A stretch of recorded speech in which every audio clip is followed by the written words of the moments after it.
Bienvenue sur le Let's Play de Tell Me Why, chapitre 3, partie 2. Souvenez-vous, dans la partie 1, Tyler a découvert la manette qui servait à ouvrir la trappe. Mais qu'y a-t-il dans le grenier? S'ouvre. La gardienne des secrets cachait vraiment tous ses secrets dans les nuages. Ouais. Allez, cherchons un moyen de grimper là-haut. Bon, c'est bien trop haut pour sauter. Tu me fais la courte échelle? Si tu crois que je vais Oui. toucher tes chaussures sales, tu rêves. On va trouver une échelle. Ah ouais, monsieur fait sa princesse.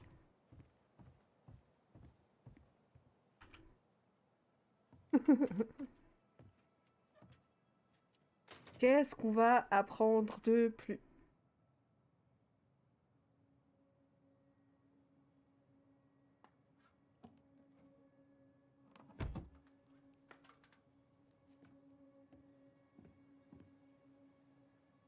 Tu vois quelque chose? Non, nada.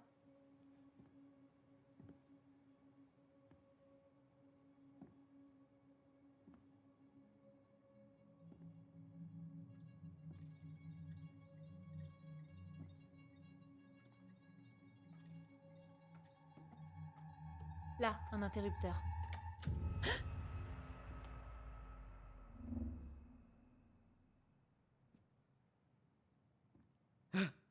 Oh putain. Je crois que je viens de perdre 2 ans d'espérance de vie.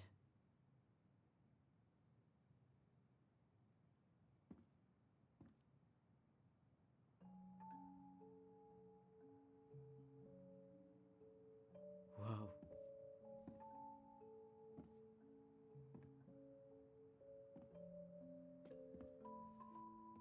C'est... Son histoire. Là, elle nous a laissé quelque chose.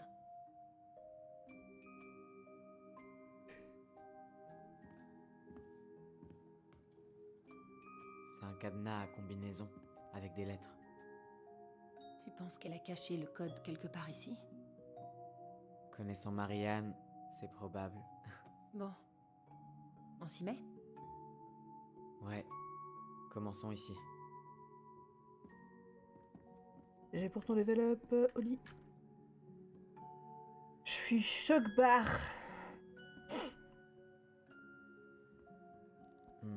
On dirait que cette pièce peut se déplacer, mais elle est coincée. Peut-être qu'il faut les faire dans l'ordre. Le chasseur fou semble être le premier.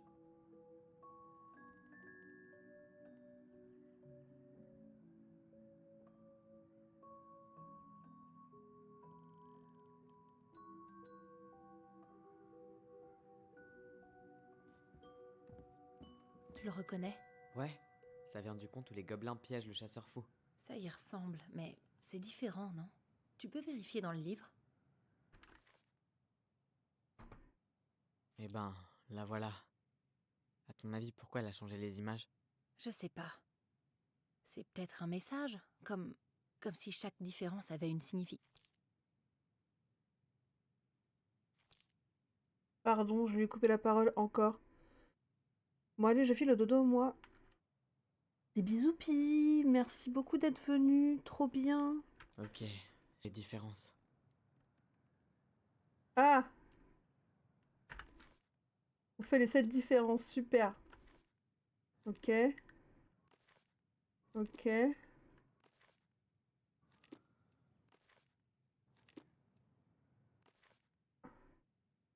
y a 3 différences. 4. Mais il y a trop de différences, wesh.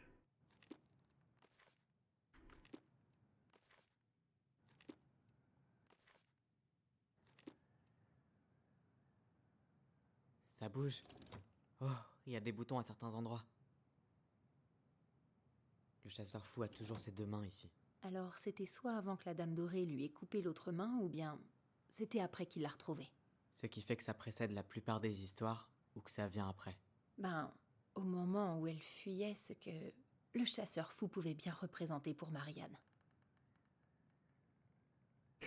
Jeune, je fuis avant de te voir avec des cheveux gris et des rides. Tu crois pas si bien dire parce que j'ai des cheveux blancs juste tout là, là aussi. Oui, oui, j'ai vraiment des cheveux blancs. Ah, attends. La princesse essaie de fuir le chasseur fou. Qui a été envoyé par la Dame Dorée, d'après l'histoire. Tu crois que la Dame Dorée pourrait être la mère... Pas de gobelins. Ouais. Dans l'original, les gobelins ont réussi à sauver la princesse du chasseur fou. Alors, on a sauvé Marianne de quelque chose, mais pas dans cette version.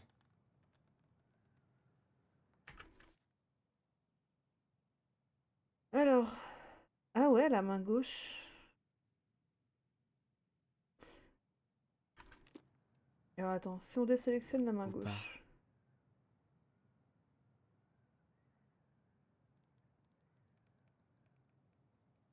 Elle a ajouté cette fleur. Peut-être que c'est un symbole d'innocence perdue, non? Ce sourire te paraît différent à toi? Hmm, Cette branche serait pas un peu différente? Je sais pas. Il y a une étoile en plus ici? Ou alors c'est moi qui me fais des films? Une fleur rose. Elle était dans l'image originale? Ok, maintenant on va retirer tout ce qui était dans l'image originale. Ou tout ce qui n'était pas dans l'image originale. La main, la fille là, là. Donc, désélectionner, Attends, en désélectionner, fait je sais pas trop. Ou désélectionner, pas. désélectionner. Attends.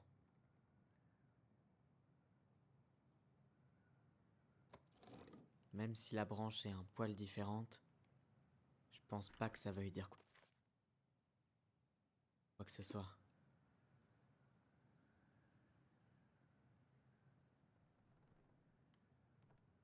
Ah bon, on va la choisir alors. Ah, attends, il y a un truc là-haut. C'est pas le même titre, donc je dirais que ça compte comme une différence. Peut-être pas, mais le titre est bien différent. Ok, les différences. Donc, maintenant, on va désélectionner ça. C'est juste une étoile, aucune signification en particulier. Ça, on laisse sélectionner. Ça, on sélectionne. Ça, on désélectionne. Laisse tomber, c'est Ça, on rien. désélectionne. Je me raccroche vraiment à n'importe quoi. Ça, on sélectionne.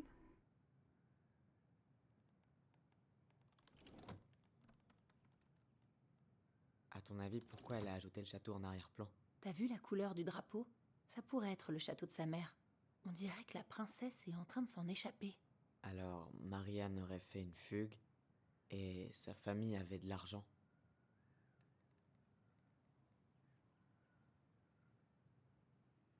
Attends, tu sais quoi? On va lire. Les gobelins piègent le chasseur fou. Il était une fois un château, très loin de la forêt ancienne et profonde dont la Dame Dorée châtia le chasseur fou pour ne pas y avoir ramené la sage princesse. Pour ton échec, dit la Dame Dorée, je vais te prendre ta main gauche. Puis tu retourneras dans cette forêt pour y retrouver la sage princesse. Et si tu sais me la ramener, je te rendrai ta main. Échoue encore et je te prendrai celle qui te reste. Le chasseur fou était capable de travailler avec seulement sa main droite. Mais s'il perdait les deux, il ne pourrait plus rien faire. Il ne serait plus le chasseur fou, mais juste un fou. Il retourna donc dans la forêt ancienne et profonde pour y traquer sa proie à l'aide de son regard perçant. Les gobelins malins étaient occupés à fomenter leur prochaine force quand ils virent le chasseur fou s'approcher. Nous ne pouvons pas le laisser trouver la princesse, dirent-ils. Alors ils élaborèrent un plan. C'était un jour de lessive et la princesse faisait sécher sa jolie robe au soleil. Ils la dérobèrent et la bourrèrent de paille avant de retourner là où le chasseur fou examinait les sentiers de la forêt. Quand le chasseur fou commença à suivre le sentier qui le mènerait à la grande maison en bois, les gobelins agitèrent leurs mannequins dans la direction opposée. La ruse fonctionna. Le chasseur posa son regard perçant sur la fausse princesse et commença à la suivre. Toute la journée et jusqu'à la nuit, ils l'éloignèrent ainsi de sa vraie cible. Ce n'est qu'une fois la nuit tombée que les gobelins malins comprirent la faille dans leur plan. C'était eux la proie du chasseur fou désormais. S'ils les attrapaient, ils ne seraient sûrement pas gentils du tout. Vite, ils se grattèrent la tête pour trouver une solution. Il ne leur fallut pas beaucoup de temps pour trouver où ils devaient aller. Ouh là là, je peux pas t'aider. Je suis trop nulle avec les énigmes. Alors là, je suis trop nulle aussi, hein. Ils attirèrent le chasseur fou jusqu'au bord du lac profond et froid, et quand il apparut derrière eux, ils alourdirent leur mannequin avec des pierres, avant de le jeter dans l'eau glacée, mais en faisant bien attention de rester sur la berge pour ne pas s'attirer la colère de la sorcière de la lune. Le chasseur ôta ses vêtements et plongea après la fausse princesse. Il suivit sa silhouette très profond à travers les eaux froides, jusque dans les profondeurs sous la glace du lac. Finalement, il l'attrapa, et tandis qu'il l'attirait vers lui, il comprit que ce n'était qu'un mannequin de paille et de pierre. C'est à cet instant qu'il sentit une fine nageoire se poser sur son épaule et que la sorcière de la lune apparut derrière lui. Le lendemain matin, quand elle voulut ramasser le linge qui avait fini de sécher, la princesse découvrit que sa robe avait disparu. Elle soupçonna aussitôt que ses amis lui avaient fait une farce. « Gobelins, vous avez pris ma robe ?» Les gobelins surgirent de leur cave et hochèrent tristement la tête. « Comment vais-je m'habiller ?» demanda la princesse, triste et fâchée d'avoir perdu sa seule jolie robe. « Laisse-nous t'expliquer, dirent les gobelins. Ils lui racontèrent leur aventure avec le chasseur fou, puis lui donnèrent les vêtements qu'il avait ôtés.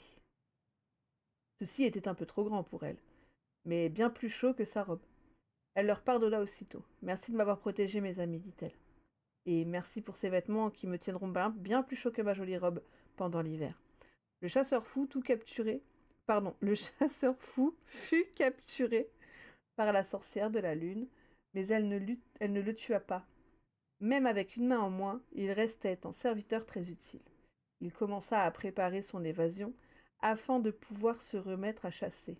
La sage princesse récupérait la main qu'il avait perdue. Et c'est ainsi que les gobelins malins protégèrent la princesse du chasseur fou.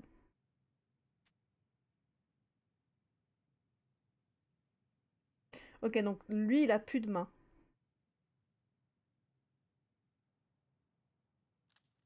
Non. Autour.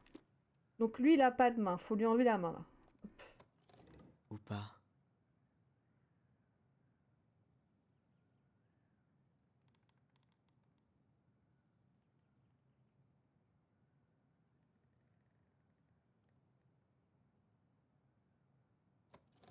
Attends, Ce qu'on va faire, c'est qu'on va faire exactement peut-être pas. l'inverse. Peut-être pas. Attends, frérot. Non, ça, c'est pas exactement le même. Même si la branche est un poil différente, je pense pas que ça veuille dire quoi que ce soit. Donc, on va la garder.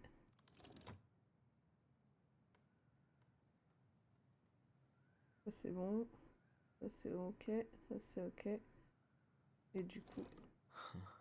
Peut-être pas, mais le titre est bien différent. Alors, tu trouves ou pas? Je comprends rien, les gars. Ça va durer 1000 ans.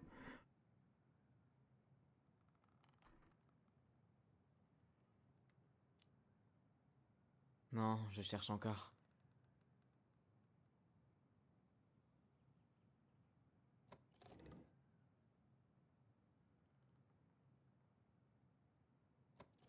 Donc, C'est c'est juste quoi? une étoile. Aucune signification en particulier. Attends. Je me raccroche vraiment à n'importe quoi. Laisse tomber. C'est rien. Même Voilà. si la branche est un poil différente, je pense pas que ça veuille dire quoi que ce soit. Alors, la lune, elle est bien là. Le titre, c'est pas le même.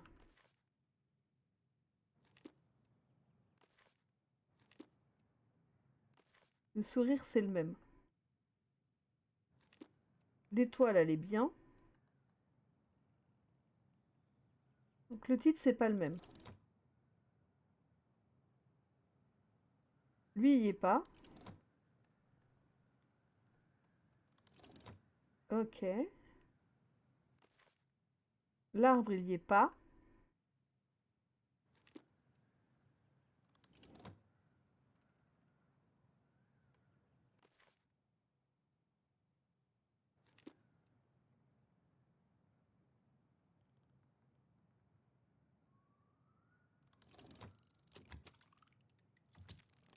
Oh oui! J'ai trouvé.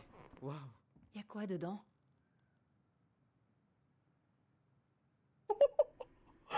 Oh mon Dieu, mais j'ai trouvé! Chagda. Ces photos, ces lettres, tu les avais déjà vues?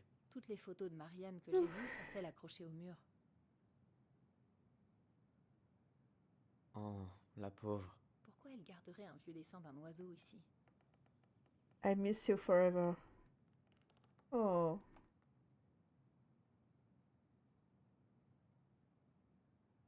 J'arrive pas à croire que c'était une ballerine. Marianne, Et elle était douée en plus. ça lui ressemble tellement pas. Mais qu'est-ce qui s'est passé? Waouh. Je crois pas avoir déjà vu une photo d'elle aussi jeune. Je crois que c'est sa mère derrière.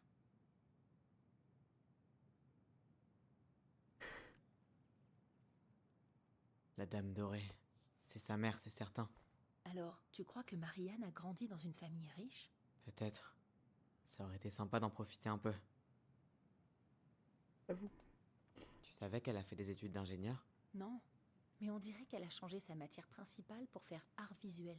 En fait, je pense pas qu'elle ait fini par réussir à la changer. Le formulaire est pas signé et en plus il est froissé. Comme si on avait voulu le jeter. What the fuck? C'est pas ça, c'est ça.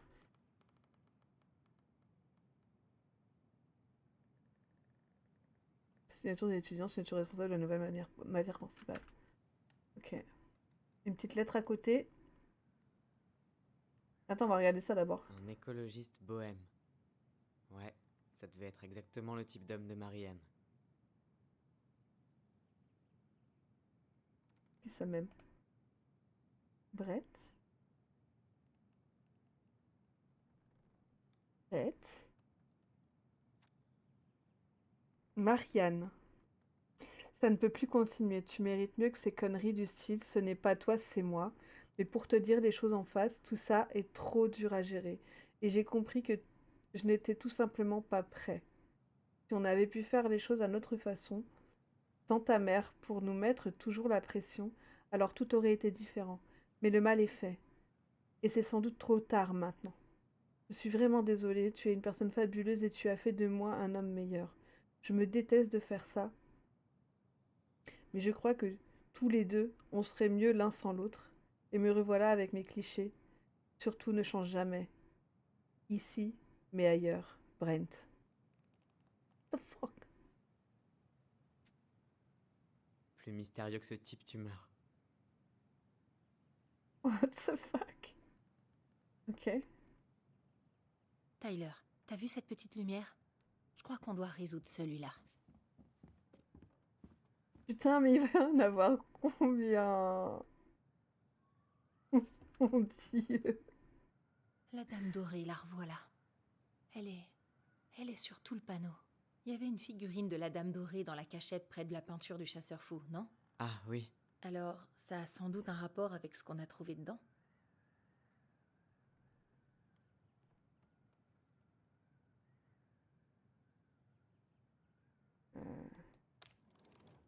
j'arrive à déplacer la pièce près de la Dame Dorée. Toutes ces images.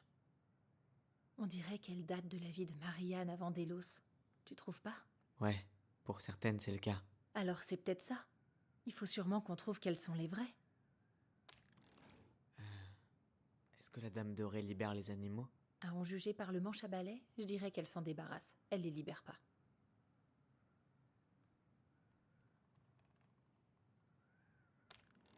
La princesse qui fait de la danse, qui joue du violon, qui file de la... On dirait que la sage princesse essaie de fuir.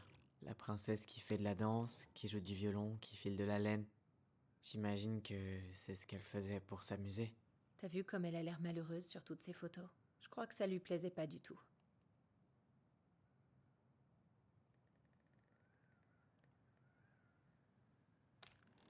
Loupé.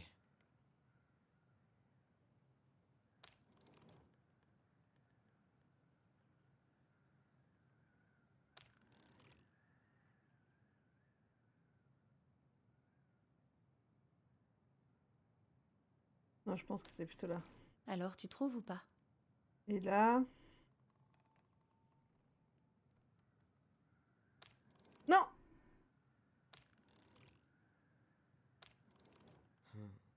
Qu'est-ce qu'elle fait, la Dame Dorée? Elle murmure quelque chose à l'oreille de quelqu'un dans le dos de la princesse. On dirait que la Dame Dorée poignarde la princesse dans le dos dans tout cela, non?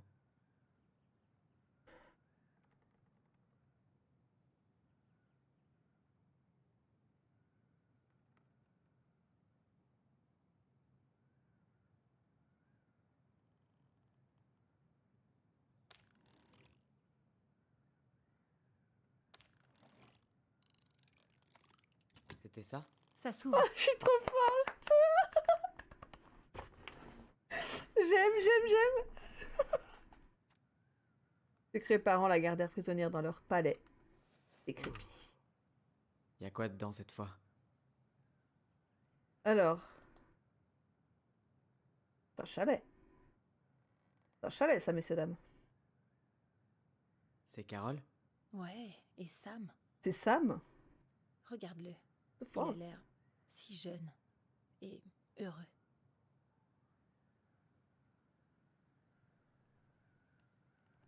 Waouh! Elle travaillait pour un horloger à Juno avant de partir vivre à Delos. Pas étonnant qu'elle ait été si manuelle. C'est comme temps horlogerie. Début de la période de paiement 6,07,92. Fin de la période de paiement 10,08,92. Revenu brut 2500 $. Taxe fédérale, nanana. Salaire net 1565,80 $. Ok. Ça d'abord.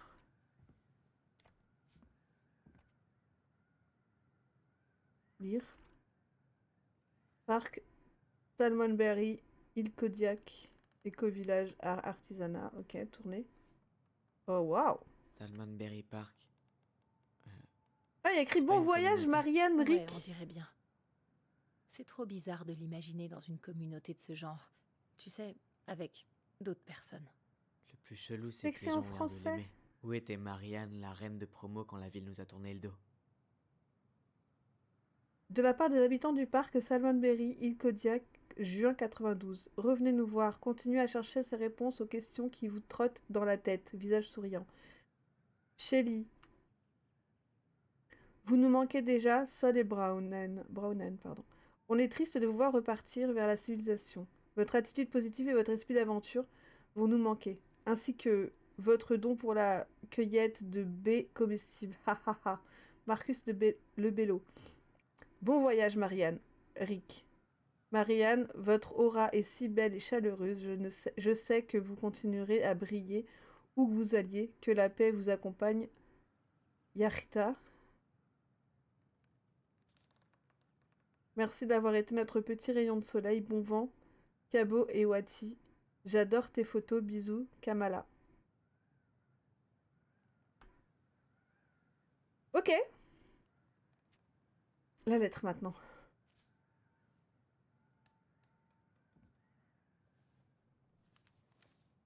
Son père? Il écrit bien son père. Marianne, en 96. J'espère que tu recevras cette lettre, mais comme tu ne m'as laissé aucune adresse où te joindre, je vais devoir l'envoyer à ta tante en espérant qu'elle te parvienne. Je t'écris pour t'informer que ta mère est décédée la semaine dernière. Les funérailles viennent de se terminer. La maison a vu passer beaucoup de monde toute la journée. Des amis, de la famille, des collègues et des membres de l'église. Il est à présent 23 heures et je suis seule à la table de la cuisine, entourée par des dizaines de plateaux de nourriture, de bouquets de fleurs et de cartes de condoléances. Ta cousine Heidi a porté un bel album rempli de photos de vacances à la Conner. Tu apparais sur chacune d'elles, mais tu n'étais pas là aujourd'hui. Nous n'avons pas eu de tes nouvelles depuis 4 ans, et j'espère seulement que tu es bien arrivé en Alaska, ou bien où que tu sois, et que toi et ton enfant êtes en bonne santé. Quoi? Ta mère était malade et dépressive depuis des années, et je pense que tu te doutes de pourquoi la douleur de se voir rejetée par sa propre fille, savoir qu'elle ne verrait jamais grandir ses petits-enfants, ça l'a rongée comme un cancer, et ça a fini par avoir raison d'elle. Toute cette souffrance parce que tu t'es enfuie comme une petite fille, caractériel au lieu d'accepter son aide quand tu es tombée enceinte hors mariage, après avoir quitté la fac et sans un sou en poche. Si elle t'a proposé son aide, c'est parce qu'elle savait que tu n'étais pas prête pour élever correctement un enfant. Marianne. Le devoir d'une mère ne s'arrête pas le jour où son enfant quitte la maison. Maintenant que tu es mère à ton tour, j'espère que tu commences à comprendre qu'être parent, ce n'est pas seulement couver son enfant, c'est répondre à ses besoins et l'aider à prendre la route qui lui a été tracée, qu'il le veuille ou non. Je ne te dérangerai plus, tu as clairement fait comprendre tes intentions. Je voulais juste que tu sois au courant, papa.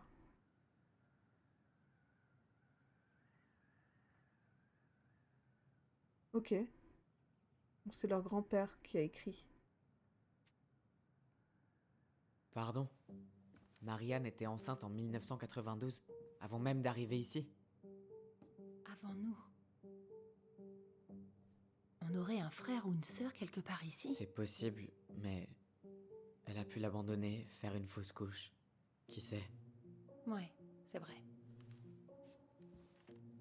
Tu crois qu'on pourrait retrouver son père? Tu veux dire le grand-père dont elle nous a jamais parlé? Je suis pas sûr de vouloir. Ça te fait vraiment rien de savoir qu'on a de la famille? T'as bien vu la lettre. Je crois pas qu'on a envie de ces gens-là dans nos vies. Ok, continuons de chercher.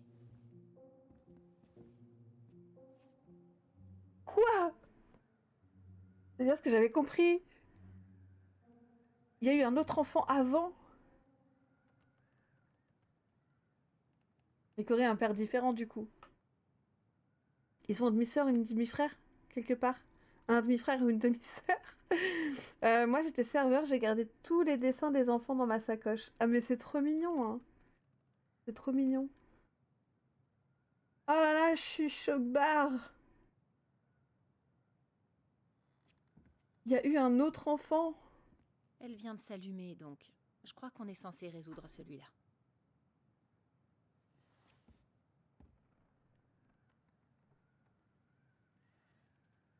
C'est quoi ça?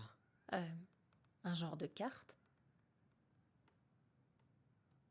Oh bordel. C'est quoi cette espèce de plante par-dessus? Oh, c'est des fleurs de salmonberry, j'en suis sûr. Eh, ce diplôme d'études de l'environnement sert enfin à quelque chose? On dirait un dîner entre le vieil ours et Mémé Castor. Une sorte d'horloge.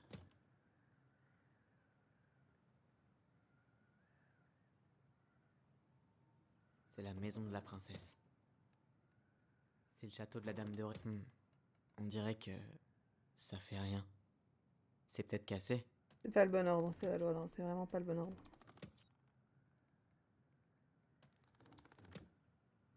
Alors. Alors attends. Lire. Un jour, elle prit son diadème et s'enfuit vers la forêt. Ok. C'est le château de la Dame Dorée. C'est quoi cette espèce de plante par-dessus? Oh, c'est la maison de la princesse. Une sorte d'horloge. On dirait un dîner. On fait chier. Pourquoi il se passe rien?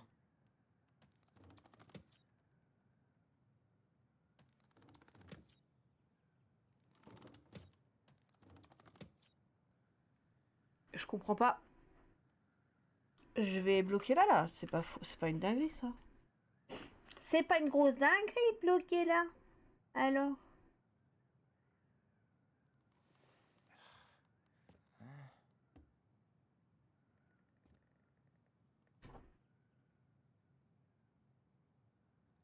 T'as besoin d'aide? Ouais, je suis bloqué. T'as une idée? Mal au poignet, wesh. L'horloge. Une horloge. D'après toi, qu'est-ce que c'est? Elle bossait dans une horlogerie à Juneau, non? Donc c'était probablement avant qu'elle s'installe à Delos.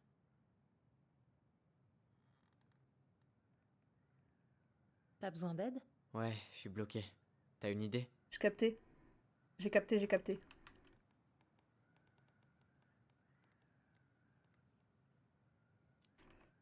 Donc ça, on sait. Notre maison, là, dans le coin en haut à droite, Oui. non?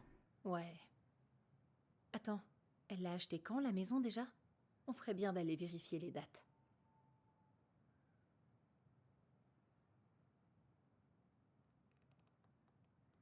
Attends. Ça.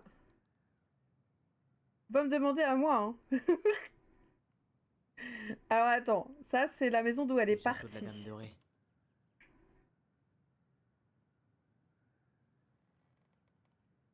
Ensuite, C'est quoi cette espèce de plante par-dessus? Oh, là, c'est des fleurs de une sorte d'horloge. là, C'est la là maison de la princesse. et là. On dirait un dîner entre le vieil ours et Mémé Castor. Oh mon dieu, je suis trop Ouais. malaise. Y a quoi dedans? Une autre lettre? Mais oui. Ah, c'est le parcours qu'elle a fait, effectivement. Bah, j'aime ce genre de jeu, mais je chope les énigmes sur Google. Ah non, mais moi, j'essaye de les faire au max. Ce que la princesse avait perdu, ça viendrait pas du livre des gobelins? Pas que je sache. Ben, ça y ressemble en tout cas. Mais là, ça a été tellement long que, que je vais cut au montage.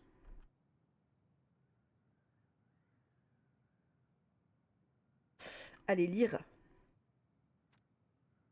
La perte de la princesse. Il était une fois, dans une forêt ancienne et profonde, une sage princesse qui vivait dans une grande maison en bois. Au terme d'une fuite éperdue à travers la forêt, elle avait atteint cette maison avec pour seule possession les habits qui la vêtaient et un dernier objet de sa vie d'avant, son merveilleux diadème. Elle avait perdu tout le reste en fuyant le chasseur fou. Les arbres avaient arraché son sac à dos et déchiqueté sa robe, laissé des griffures rouges sur sa peau, mais jamais elle n'avait lâché son diadème. Serré contre sa poitrine, craignant qu'un faux pas le fasse tomber et se briser. Le diadème disposait d'un emplacement de choix dans la grande maison, en bois. Posé sur un petit coussin près de la fenêtre où le soleil s'accrochait à sa surface pour le faire briller et miroiter, la princesse pouvait regarder le diadème des heures durant, s'émerveillant de sa beauté en effleurant ses courbes. Chaque matin, elle se réveillait et le prenait contre elle, polissant sa surface pour s'assurer qu'il brillait aussi fort que possible. Puis elle le soulevait, le plaçait sur sa tête avant de marcher dans les bois. Ainsi, elle se sentait en quelque sorte plus complète. Après tout, qu'est-ce qu'une princesse sans couronne? Tous les soirs, elle le replaçait sur le petit coussin et lui donnait un baiser rapide avant de se coucher. En chemin vers son lit, elle s'arrêtait et regardait en arrière pour être sûre qu'il était bien là. Elle détestait en être séparée, mais savait que, pendant la nuit, il était bien mieux sur le petit coussin. Ok.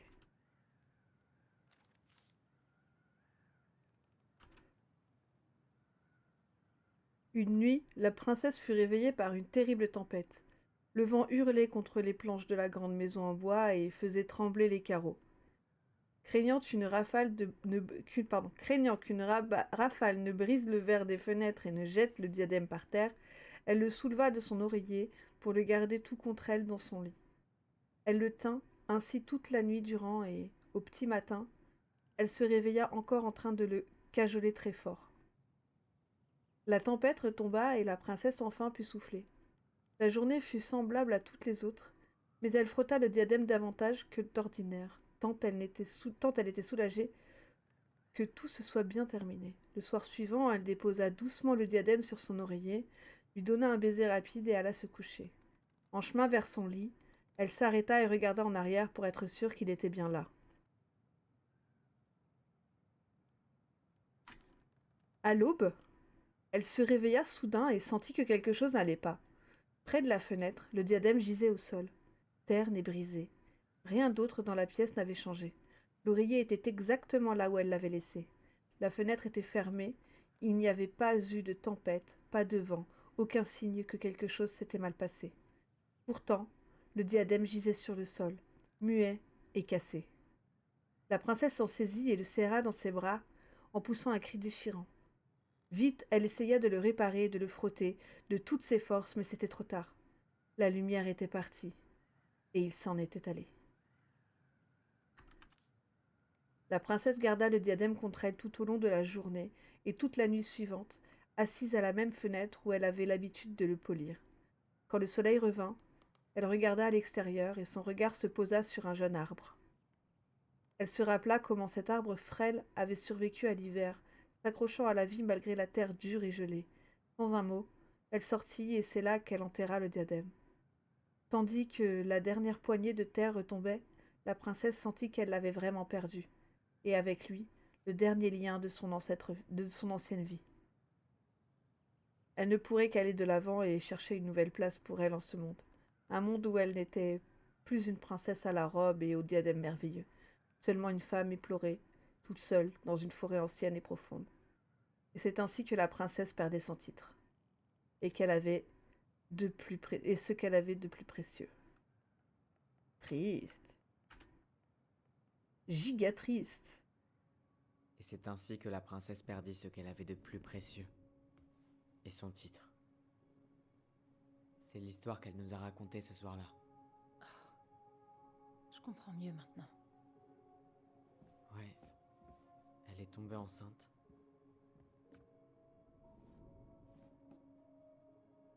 Et elle s'est enfuie pour commencer une nouvelle vie.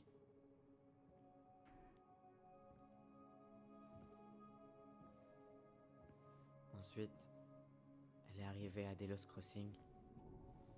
Elle a enfin trouvé le bonheur.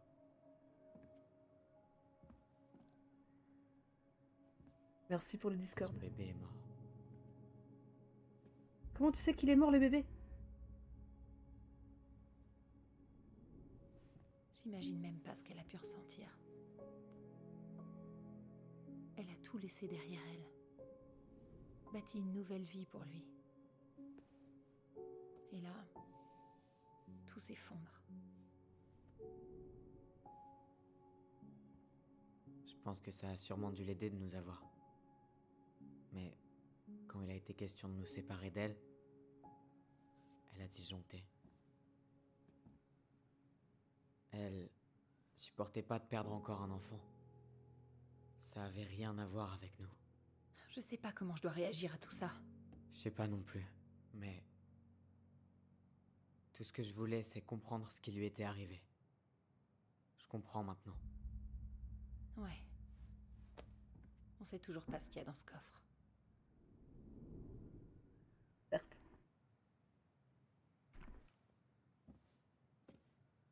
Bon, alors, comment on l'ouvre?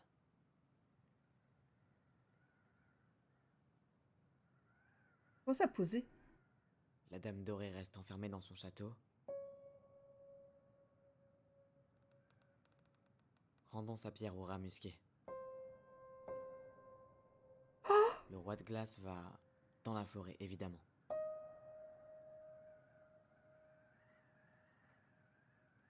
Solide Orignal, tu vas là.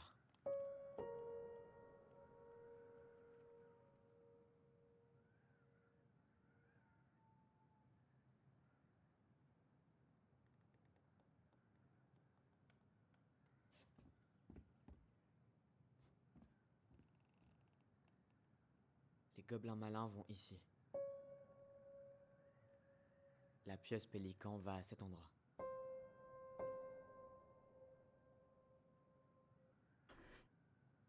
La sorcière de la lune doit être emprisonnée dans son lac.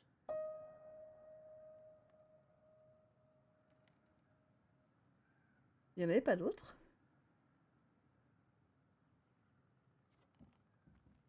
Waouh, comment elle m'a poussé.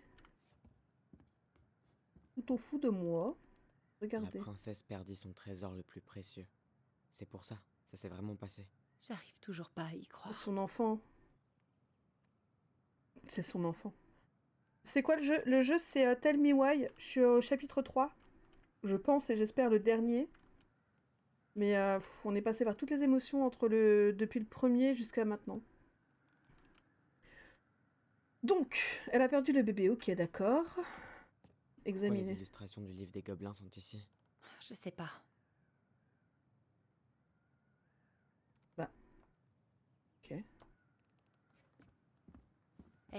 J'aimerais bien essayer de résoudre cette énigme avant de passer aux autres. Oh, pardon, mademoiselle. D'accord, Ça devrait être assez simple. L. Ah! L, c'était la deuxième. O. S. E. Alors attends. Je sais. Sors-toi de là. L. Donc ça, c'était la deuxième énigme, je crois, oui. La première, c'est O. Donc O, L et E. Allez, c'est parti. D'accord. Ça devrait être assez Donc, simple. vous allez voir. O, L.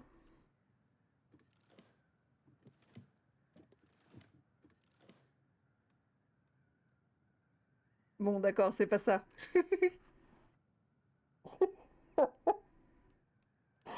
Je dois regarder les couleurs parce qu'il y a un truc de couleurs aussi. Alors, on a dit, hop, on va regarder les couleurs. Le L est rouge. Le O est jaune. Et le E est orange.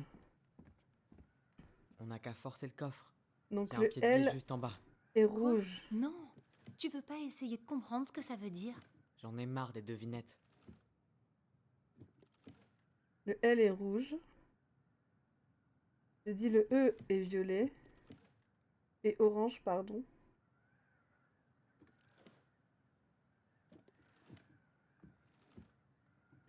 Et le O est jaune. Ouais.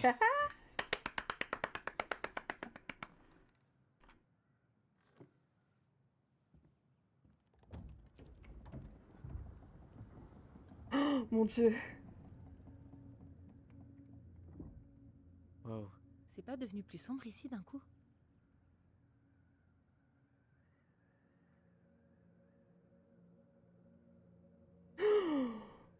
Ah, j'ai mal au ventre. Une couverture pour bébé. Oli, elle a compris. J'étais son fils.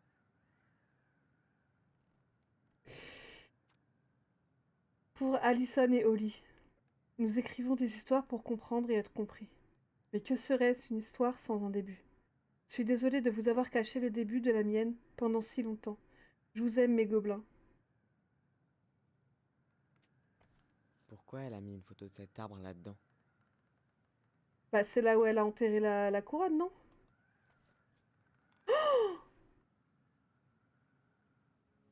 C'est... Léo Ronan.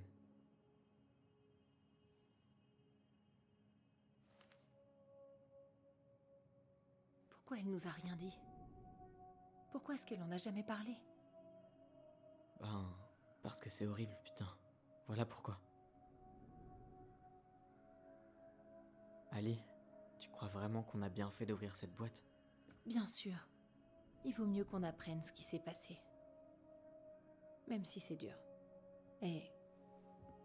il nous reste encore une chose à voir. T'es sûre de toi? Oui.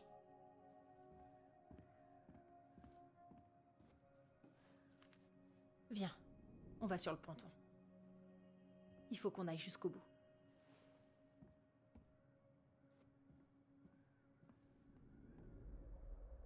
Léo. Bon, maintenant qu'on en a fini avec les choses importantes, on peut peut-être se pencher là-dessus. La boîte de Pandore. Il y a des secrets on veut jamais vraiment connaître. Bah, en vrai, moi je préfère connaître les secrets, quitte à regretter de les connaître. La liste de réparation de Mémé Castor. C'est l'histoire où une tempête a abîmé la maison de la princesse et où les animaux l'ont aidé à la réparer. Donc, ils ont fait quoi pour la réparer déjà? Alors, il y a de la lecture. Mémé Castor répare la maison. Il était une fois dans une forêt ancienne et profonde, une sage princesse qui vivait dans une grande maison en bois. Une nuit, une très violente tempête s'abattit sur la maison. Elle martela les ardoises du toit et les planches des murs. Elle remua même les poteaux sur lesquels s'appuyait la maison, menaçant de la jeter par terre. La princesse se réfugia dans un placard, craignant que la maison ne s'effondre sur elle pendant son sommeil. Le matin venu, la maison était encore debout, mais elle était très abîmée. La tempête avait cassé des ardoises du toit et des planches des murs. Elle avait même fait pencher un des poteaux sur lequel s'appuyait la maison. Pour le toit et les murs, la sage princesse pouvait se débrouiller, mais le poteau l'inquiétait. Qu'est-ce que je peux faire se demanda-t-elle, car toute sage qu'elle fût, elle ignorait comment réparer des grandes maisons en bois. Plus tard, ce matin-là, il en vint le vieil ours. Le vieil ours, on se rappelle, c'est Sam, venu voir si son ami n'avait pas trop souffert de la tempête. Quand il la trouva occupée à clouer les planches de ses murs, il grogna. « Arrête, princesse, laisse-moi faire cela pour toi. »« Je peux m'en occuper, répondit la princesse. Mais je veux bien que tu m'aides à réparer le toit. » Quand ils en eurent fini avec les murs et le toit, ils inspectèrent ensemble le grand poteau penché. Je peux m'appuyer de tout mon poids sur lui, réfléchit le vieil ours. Je suis suffisamment grand. Il se redressa donc sur ses pattes arrière, tout fier de montrer comme il était grand et fort. Puis il se rua droit vers le poteau qu'il heurta avec un boum impressionnant. Le choc fut si rude qu'il déplaça le poteau, assurément, mais il pencha désormais plus fort dans l'autre direction. Ok, donc ils ont commencé par faire... Elle a commencé par faire les planches de bois, là. Euh... Ensuite, le toit et le poteau. La sage princesse en conclut qu'il faudrait faire preuve de plus de finesse. C'est alors qu'elle songea à Mémé Castor. Souvent affairée à entretenir son barrage, peut-être qu'elle pourrait m'aider. Elle s'en alla donc à sa recherche et trouva le vieil animal très occupé à étaler de la boue sur la partie du barrage que la tempête avait abîmée. Une partie minuscule, car Mémé Castor était une bâtisseuse très habile. La princesse comprit que son idée était la bonne. « Castor, dit-elle, ma maison a été abîmée par la tempête. Pourrais-tu m'aider à la réparer ?»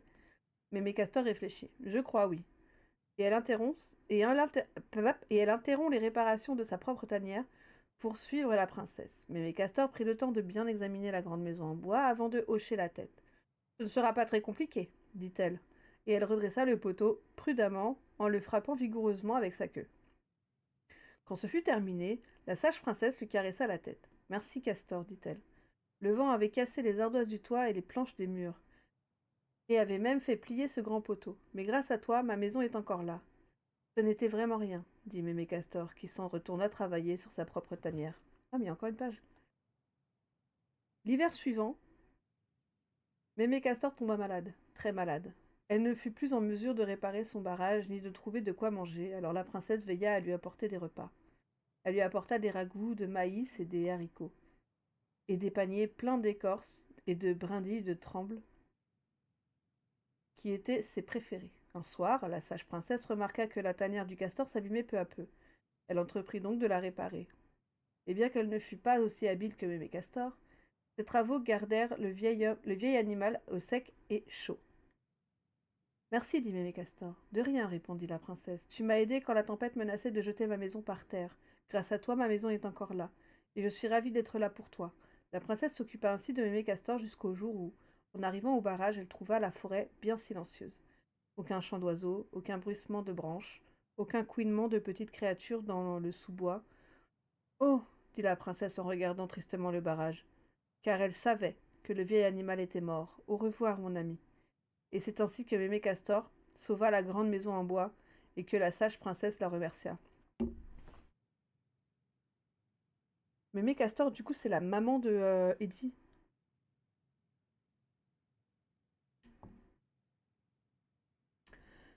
Ok, retour. Alors,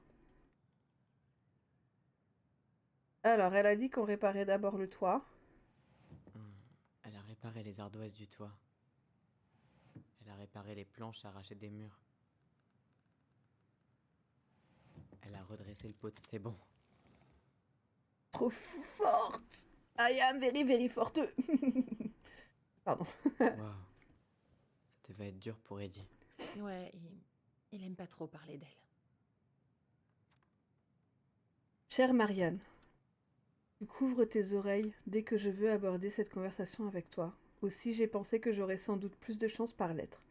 Je sais que tu n'aimes pas les adieux, alors je veillerai à ce que mon laïus mélancolique reste court et simple. Je te remercie du fond du cœur de m'avoir soutenu pendant ces derniers mois. Je n'imagine pas Comme ça a dû être épuisant pour toi de veiller sur une vieille femme malade avec tes deux petits à la maison. Petites, pardon, à la maison. Je sais que tu aimerais que je continue à lutter contre la maladie et à espérer une guérison, mais j'ai cette force d'avoir toujours su quand il était temps de renoncer. Et cette heure est venue.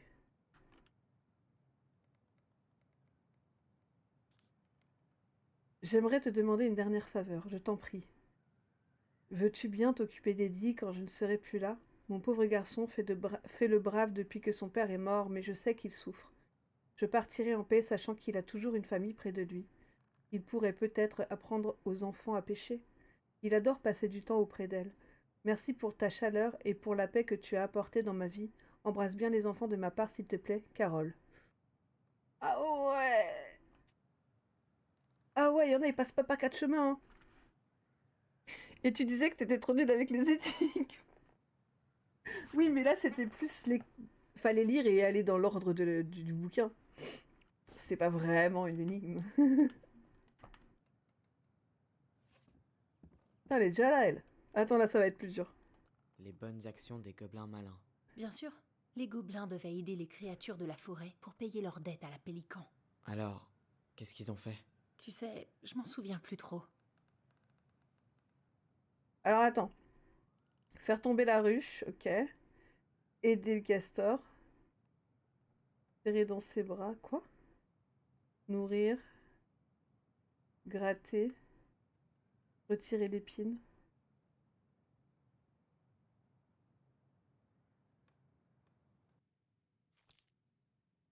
Ah! Ça va nous, ça va nous, ça va nous, ça va nous aider. La pélican pardonne aux gobelins. Il était une fois dans une forêt ancienne et profonde de gobelins malins qui vivaient dans une grotte sous une grande maison en bois. Ils vivaient là avec la sage princesse, qui partageait avec eux autant de provisions que possible, même si ça ne suffisait jamais. Les gobelins avaient faim, beaucoup, tout le temps. Un jour, alors ils furetaient à la recherche de nourriture, la pieuse pélican se posa sur un rocher pour y déposer le large assortiment de fruits de mer contenus dans son bec, que les gobelins supposaient inépuisables. Crabes royales, rouges, bleues, pourpres et or, crevettes veinées de bleu, coquillages à la chair rose, palourdes brunes et oursins mauves. Il y avait même un concombre de mer rouge vif, une vraie pêche miraculeuse. Sous l'œil des gobelins, la pélican goba une seule palourde avant de faire une sieste. Crois-tu qu'elle nous en voudra si on se sert un peu? Demanda le premier. Son bec n'est jamais vide, quelques crabes en moins ne lui manqueraient pas, répondit le second. L'affaire entendue, ils se faufilèrent pour chipper quelques crabes avant de déguerpir. Les gobelins dévorèrent leur butin, mais ça ne suffit pas à calmer leur faim. Une poignée de crevettes ne lui feront pas défaut, dit le premier gobelin. Ils chippèrent et dévorèrent les crevettes, mais la faim était encore là. Peut-être quelques coquillages. Le troisième larcin consommé, leur estomac n'était toujours pas rempli. Les palourdes, les oursins et même les concombres de mer rouge vifs, tout y passa. Enfin, ils furent rassasiés, mais il ne restait plus rien. Est-il arrivé à ma nourriture demanda la pélican, en se réveillant. Incapables de mentir, les gobelins confessèrent leurs méfaits. L'oiseau en fut consterné, mais elle avait bon cœur et comprenait que les gobelins malins devaient manger pour grandir. Gobelin, dit la pieuse pélican, je veux bien partager ma pêche avec vous, mais en retour vous devez être généreux envers autrui, tout comme moi. Ayez cela à cœur, et je considérerai votre dette effacée. Les gobelins protestèrent. Mais nous ne possédons rien. Vos mains sont agiles, votre esprit est vif et votre cœur est bon, dit la pélican. Les gobelins malins admirèrent qu'ils avaient beaucoup à offrir, et pour le reste de la journée, ils veillèrent à prendre soin des autres habitants de la forêt. Ils trouvèrent le solide orignal agacé. Ah voilà, on va avoir la réponse dans celui-là. Agacé par une démangeaison pile au milieu de son dos, et l'escaladèrent pour le gratter et le soulager. Donc ça, c'est ok. Ensuite, ils aidèrent le vieil ours qui n'arrivait pas à extraire le miel d'une ruche étroite. Ils grimpèrent en haut de l'arbre avant de la décrocher pour la briser et révéler son trésor. Enfin, ils trouvèrent la princesse très triste à cause de cette peine enfouie dont elle ne parlait jamais. Ils la serrent dans leurs petits bras et la câlinèrent ainsi jusqu'à ce qu'elle se sente mieux. Quand ils eurent fini, les gobelins retournèrent voir la pieuse pélican. « Est-ce qu'on ne se sent pas plus léger quand on est généreux comme moi ?» demanda l'oiseau. « Si, dirent les gobelins. Tant mieux. Nous avons tous des problèmes que nous ne pouvons pas résoudre seuls. Mais si chacun laisse parler la générosité de son cœur, tout problème peut être résolu, à condition que chacun y mette du sien, le moment venu. » Les gobelins estimèrent qu'il y avait du vrai dans ce conseil, et ils remercièrent la pieuse pélican pour sa nourriture et sa leçon. Bien sûr, de temps à autre, ils connurent encore la faim, ce qui resta un problème jusqu'à ce que le solide orignal leur enseigne la pêche. Mais ceci est une autre histoire, pour un autre jour. Et c'est ainsi que la pieuse pélican pardonna les gobelins malins, et qu'elle leur inculqua la charité. Yes! Alors, ça, c'est oui.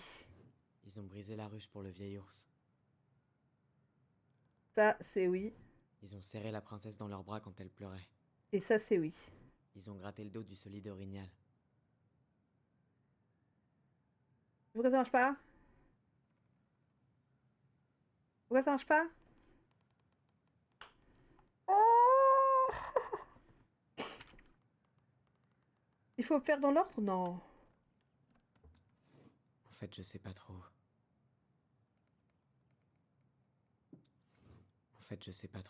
Ah, attends. Ils ont brisé la ruche pour le vieil ours. Ah, c'est bon? J'ai réussi. C'est juste que c'était pas dans le même texte aider le castor. Nos vies auraient été bien différentes si leur amitié était pas partie en vrille. Let's go lecture. Le Gué du Pélican est une boutique de cadeaux et spécialités située près du glacier Oshi et qui répond à la demande des touristes du détroit de Gastino ainsi que des habitants de Delos Crossing. Nous nous spécialisons dans les produits de grande qualité, allant des objets décoratifs pour la maison aux souvenirs faits main, en passant par l'habillement et l'artisanat local. Le Gué du Pélican sera la première boutique à servir de relais entre les nombreux artisans et artistes locaux et les clients. En plus d'une large gamme de produits artisanaux, le client pourra profiter de la bonne humeur et des conseils de Tessa Vecchi, co-gérante du magasin Vecchi, et de la prometteuse artiste Marianne Ronan. Ce business plan vise à obtenir le financement d'un montant de 20 000 $ pour l'achat de l'inventaire et de la couverture des dépenses pendant la première année de fonctionnement. Pour l'année 1, le Gué du Pélican compte atteindre le seuil de rentabilité et pour l'année 2, nous souhaitons générer un petit bénéfice. Je travaille sur le sommaire de gestion de notre business plan. Qu'est-ce que tu en penses? C'est ça. Et alors? J'en veux plus, moi. Je veux savoir ce qui s'est passé d'autre.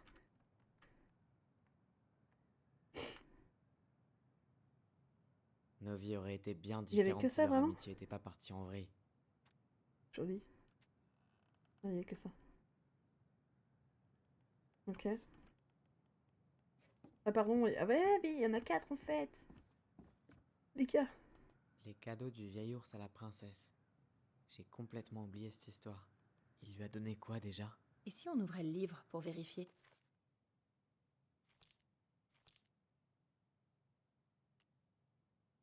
Ah, attendez, un petit bout de un peu de café.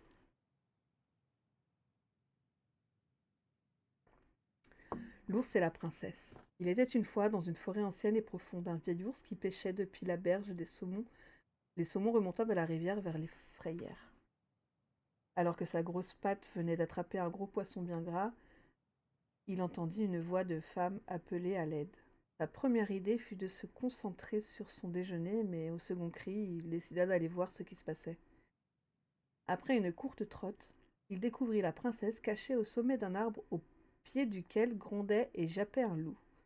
D'ordinaire, le vieil ours ne se mêlait pas de ce genre d'histoire. Après tout, en tant que prédateur, il comprenait que le loup avait besoin de chasser. Mais quand il vit la princesse, il fut frappé par sa beauté, et il décida qu'il fallait l'aider. Poussant un puissant grognement, l'ours se dressa sur ses pattes arrière, le loup gronda et jappa dans sa direction, mais l'ours grogna de plus belle, faisant s'enfuir la bête entre les arbres entre les arbres, la mine et la queue basse. Le vieil ours retomba à quatre pattes pour fixer la princesse qui l'observait avec crainte. « Tu peux descendre, dit-il. Comment savoir que tu ne m'as pas sauvée juste pour me dévorer toi-même ? Je suppose que la question pourrait se poser, admit le vieil ours, mais je te promets que je ne te mangerai pas. » Wow, wow. La princesse n'avait aucune raison de faire confiance à cet ours, mais elle trouva qu'il avait un regard doux. Lentement, elle descendit jusqu'au pied de l'arbre. Quand elle atteignit le sol, le vieil ours se contenta de la fixer, et elle comprit qu'elle n'allait pas être dévorée. « Merci, dit-elle au vieil ours. « De rien, dit-il. Puis-je te raccompagner jusqu'à chez toi ? » Bien sûr, dit la princesse. C'est ainsi que la princesse et le vieil ours trottèrent ensemble à travers la forêt jusqu'à la grande maison en bois. Après leur rencontre, la princesse retrouva de temps en temps des cadeaux déposés par l'ours. Un saumon fraîchement pêché, une poignée de baies mûres, une jacinthe fraîchement éclose. Au printemps suivant, quand la fonte des neiges menaça sa maison, le vieil ours aida la princesse à traverser la rivière en la portant sur son dos. Peu à peu, il commença à se dire que la princesse ferait une bonne compagnie. Après tout, se dit-il, elle aussi est seule et a besoin d'un compagnon, et je pourrais la garder au chaud, et lui fournir une tanière bien plus confortable, et attraper des poissons pour elle, et la protéger des loups. En échange, elle pourrait brosser ma fourrure, et cueillir des baies sans en écraser la moitié, et gratter cette partie de mon dos que je ne peux jamais atteindre. Et à en juger par la manière dont elle s'occupe des deux gobelins malins, elle ferait une excellente mère pour nos petits. Ah, Sam. Un jour, le vieil ours se présenta donc avec un anneau d'épinette tressé pour proposer à la princesse d'être sa compagne. « Oh non, je sens que je vais pleurer !»« Je suis désolée, dit la princesse, tu es un très bon ami et j'apprécie tout ce que tu fais pour moi, mais je ne peux pas t'épouser. Tu es un ours et je suis une princesse, cela ne fonctionnerait pas. » Le vieil ours en fut tout meurtri. « Pouvons-nous encore être amis ?» bougonna-t-il. « Nous serons toujours amis, répondit la princesse, mais je ne t'épouserai jamais. » Oh, mon cœur se brise en mille morceaux. Ainsi le vieil ours et la princesse restèrent bons amis, mais un an plus tard, il lui proposa à nouveau de l'épouser, et cette fois encore la princesse refusa. Cela se reproduisit l'année suivante, et encore celle d'après, jusqu'à ce que la princesse lui parle ainsi. « Vieil ours, tu es un ami très cher, et j'apprécie tout ce que tu fais pour moi, mais je préférerais être livré au loup plutôt que de t'épouser. Oh, et je ne changerai jamais d'avis. Je m'occupe déjà de ces deux gobelins malins qui vivent sous ma maison, et ils sont tout ce dont j'ai besoin. » Cette parole blessa profondément le vieil ours, mais elle mit un terme à ses demandes de mariage, et ils demeurèrent tous deux bons amis. Le pauvre. Le vieil ours continua à lui offrir des saumons fraîchement pêchés, des poignées de baies mûres et des jacinthes fraîchement écloses. Mais plus jamais il ne demanda à la princesse de l'épouser, même s'il y pensait encore. Et c'est ainsi que la princesse devint l'amie du vieil ours. Et comment elle lui dit non. Oh non! Oh non, le chat, envoyez de l'amour dans le chat s'il vous plaît, des cœurs partout, je suis trop brisée par cette histoire. J'en ai oublié l'ordre, dit...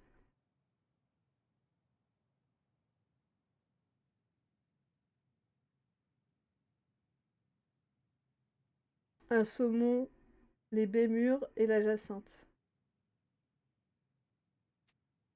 Je suis choquée.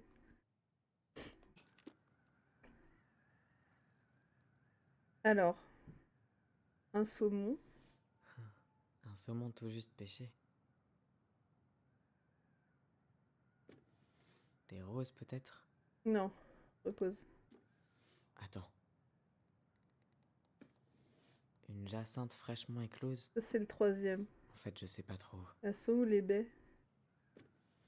Du miel? Non. Ou pas? Ah. Des noisettes? Non. Peut-être pas. Des baies. Une poignée de baies mûres? Voilà. Une jacinthe fraîchement éclose? Allez. Joli. La vache, il était Par contre, foulé. dans le 3, il y a de la Il avait pas lâché lecture. l'affaire. Dinguerie. Alors, désolé pour le mot glissé sous la porte, comme si on était en tôle. Tu vas bien? Je suis passée et j'ai sonné plusieurs fois cette semaine, mais t'as pas répondu. J'ai vu de la lumière à travers le grenier à foin, alors je me suis dit que tu étais là, mais que t'avais pas envie de parler. J'espère que j'ai pas tout gâché. Je sais que je peux paraître costaud comme ça, mais je sais pas parler à une femme comme toi. Tu es forte et douce, et tu sais tellement de choses.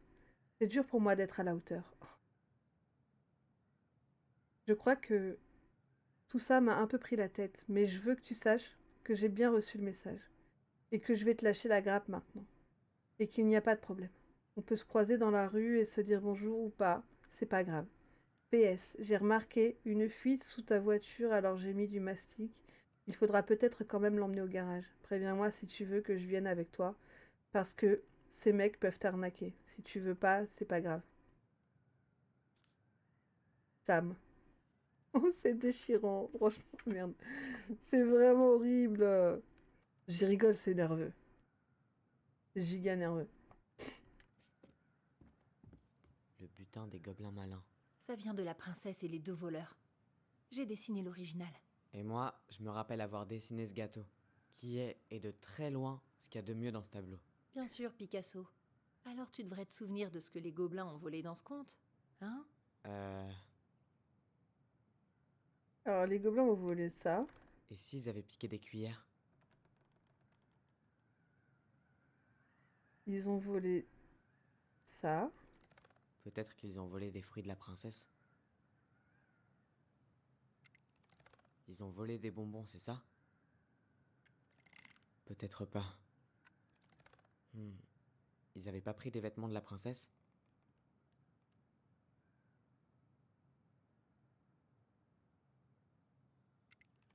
Je suis sûr qu'ils ont volé des œufs. Ils ont volé des bonbons, c'est ça? De la farine pour le gâteau, peut-être? Alors, on repose les bonbons. Peut-être pas. On repose les œufs. Ou pas.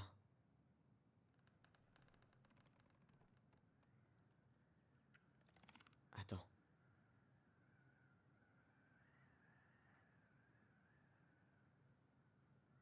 Ah, peut-être les vêtements maintenant.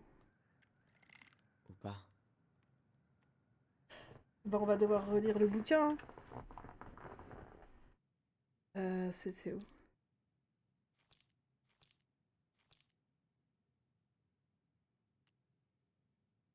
Dans une forêt ancienne, nanana, la maison était faite en bois, nanana, nanana, nanana.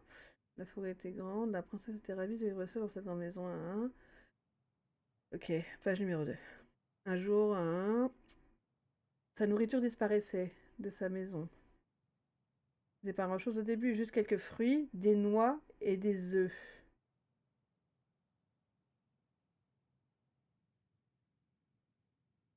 Car des petits objets commençaient à disparaître. Cuillère, fruits, œufs, cuillère.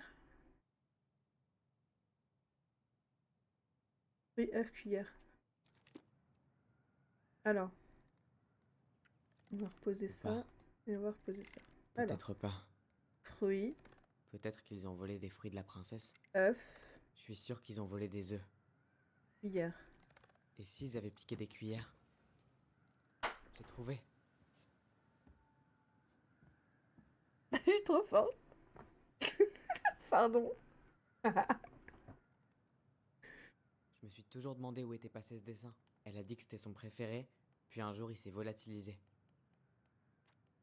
Tu es la meilleure maman au monde. La plus belle princesse.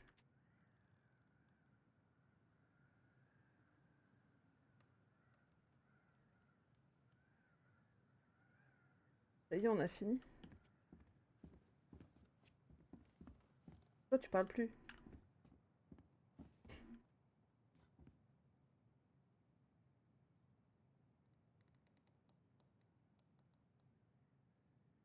Mais... oh, purée. C'est pas vrai, ça.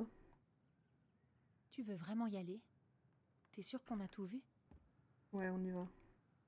Dans tous les cas, j'ai hâte de passer à la suite. Moi aussi.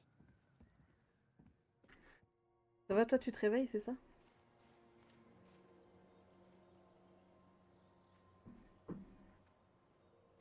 J'ai envie de terminer le jeu, c'est une dinguerie. Limite, j'ai pas envie d'aller me coucher tant que le jeu est pas fini.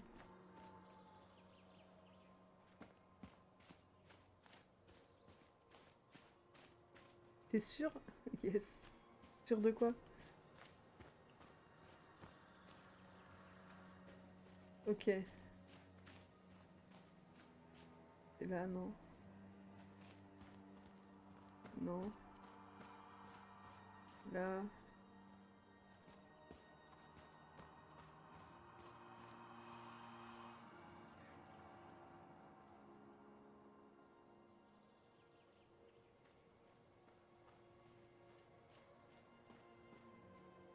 Le coup d'avoir tout vu. Bah, je sais pas, on verra. Il est temps de découvrir avec qui Marianne s'est disputée sur le ponton. Merci, madame. Ah.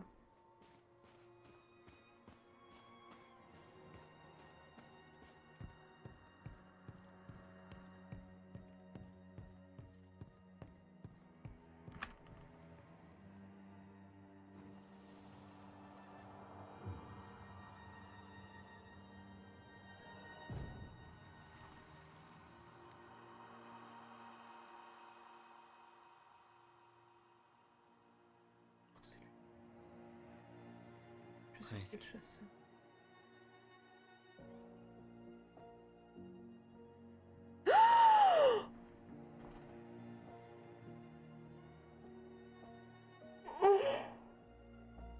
Tom, c'est Tom Vecchi, notre père.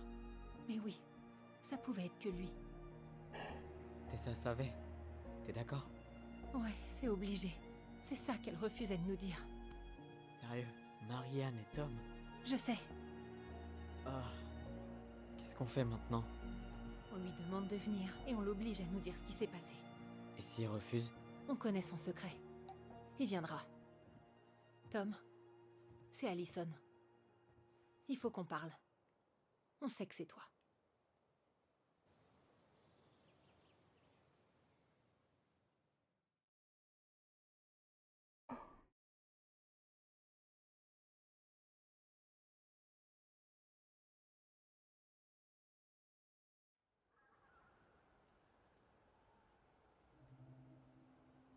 Je suis choquée.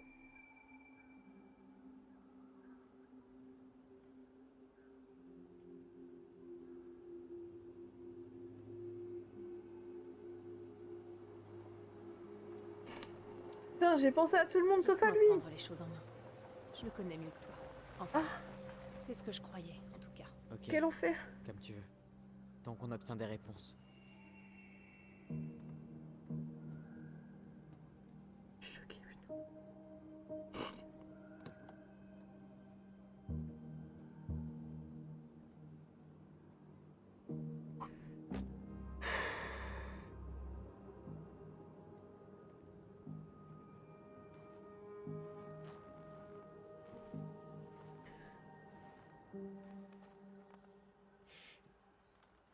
Écoutez, les enfants. Tu es notre père.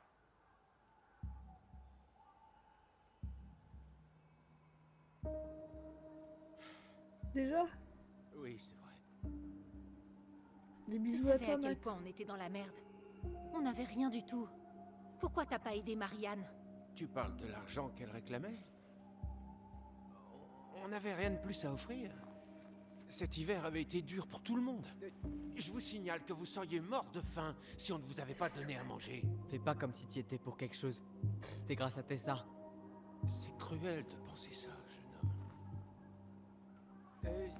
C'était peut-être Tessa au départ. Mais je l'ai soutenue. Et votre mère était bien contente de vivre de nos dons.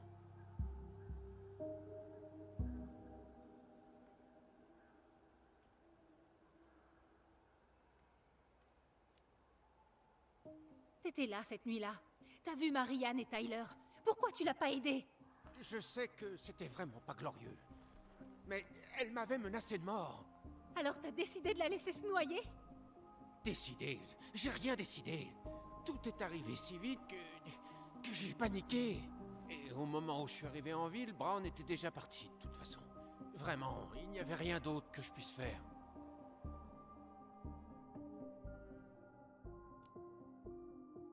T'as essayé de foutre le feu à la grange et t'as assommé Tyler. Je ne voulais faire de mal à personne. Vous n'étiez pas censé être là. Ça explique pas pourquoi t'as même pas essayé de nous aider. Qu'est-ce que tu veux que je te dise? J'ai paniqué. Encore une fois, j'ai paniqué. J'étais terrifié à l'idée que tout ça m'explose à la figure. Je devais faire quelque chose.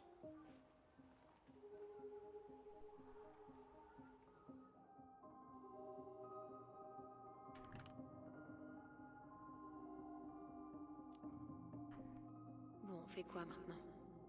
On lui dit qu'il doit réparer ses conneries. D'une façon ou d'une autre.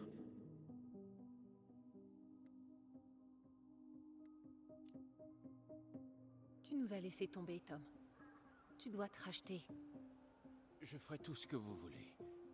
Du moment que ça reste entre nous. Comment ça? Vous voulez que je paie pour mes erreurs, très bien. Mais, par pitié, ne dites rien à Tessa. Ça l'a tué. Mais Tessa, c'est déjà tout, Tom. Non. C'est impossible. Ça t'a jamais traversé l'esprit que Tessa voyait plus Marianne à cause de toi? Mais elle n'a jamais rien dit. Oh mon Dieu. Je crois que tu devrais essayer de parler à ta femme. Peut-être que si tu l'avais fait plus tôt, on se retrouverait pas dans cette merde. Et peut-être que Marianne serait pas morte. Oh, bon sang. Vous êtes bien placé pour savoir à quel point Marianne était dérangée. Elle était dérangée. Putain, mais Ça foutez une devait patate dans la finir gueule. comme ça un jour ou l'autre.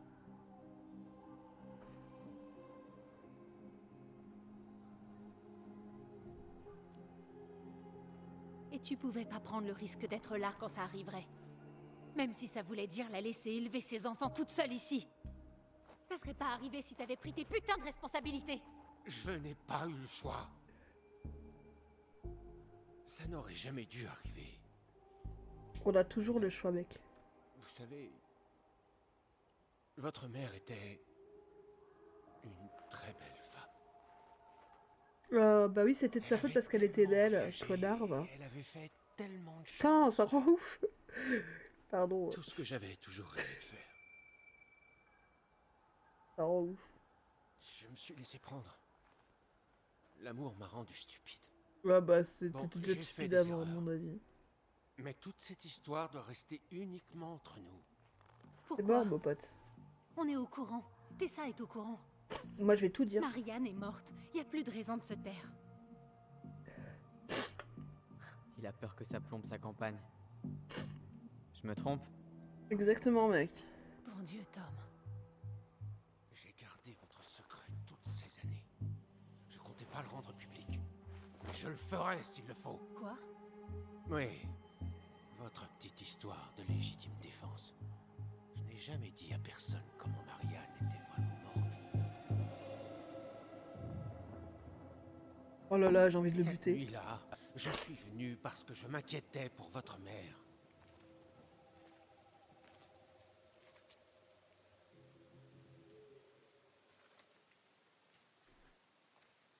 Votre petit secret. Mais connard, bah, les gens ils vont dire, bah t'étais là, pourquoi t'as rien fait?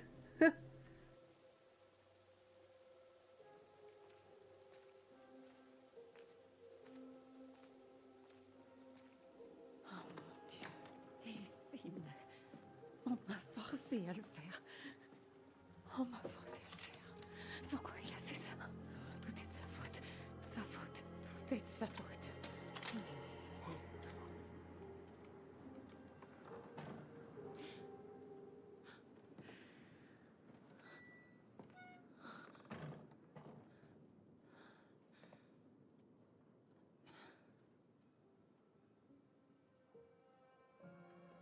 Oui, t'es très discret là.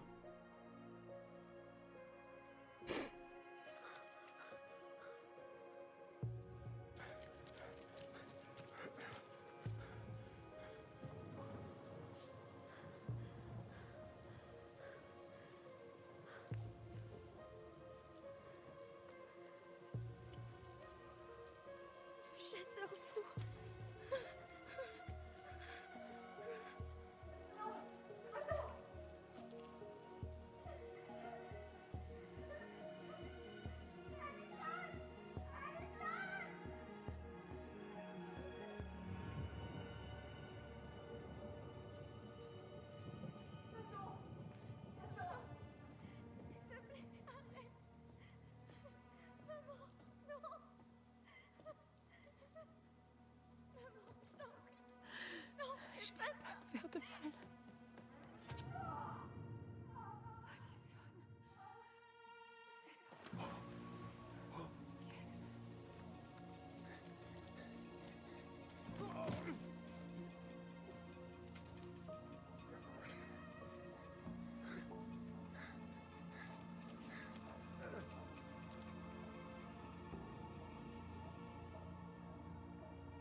Non!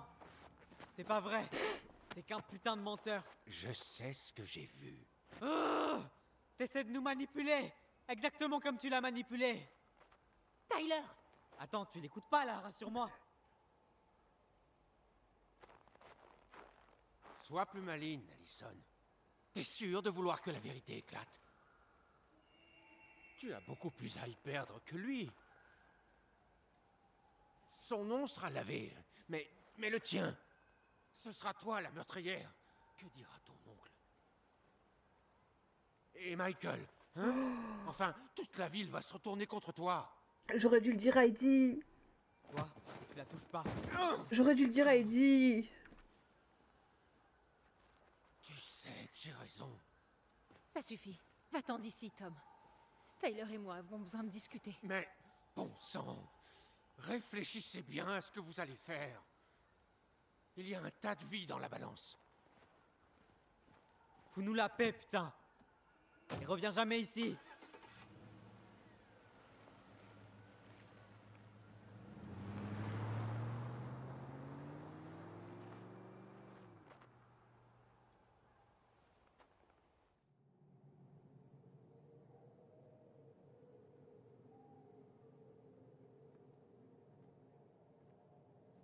Ali, ça va? T'as pas laissé ce connard te retourner le cerveau, hein?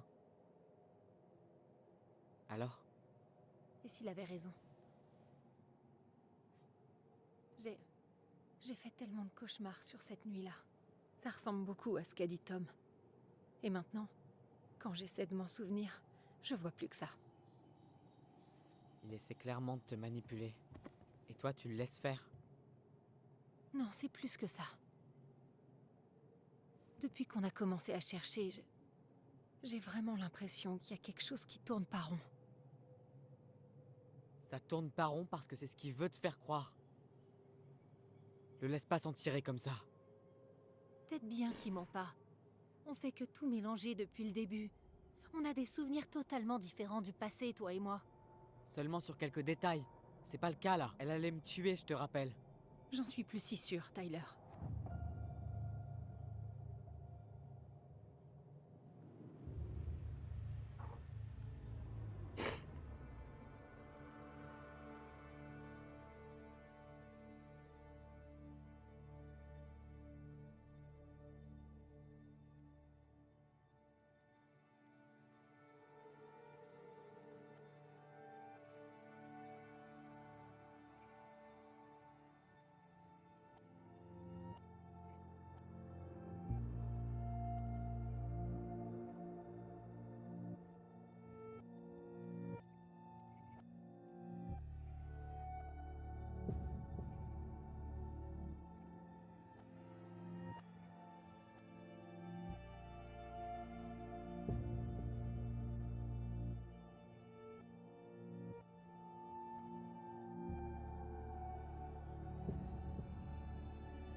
Elle pointait son arme sur moi.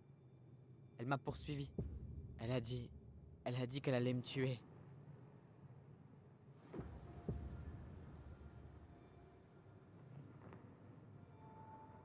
Elle a menacé Tom exactement de la même manière, avec la même arme, sur le même ponton. Ce que t'as dit à Eddie l'autre jour, ça m'est revenu en pleine face. Tu penses pas que c'est possible que la même chose soit arrivée ici?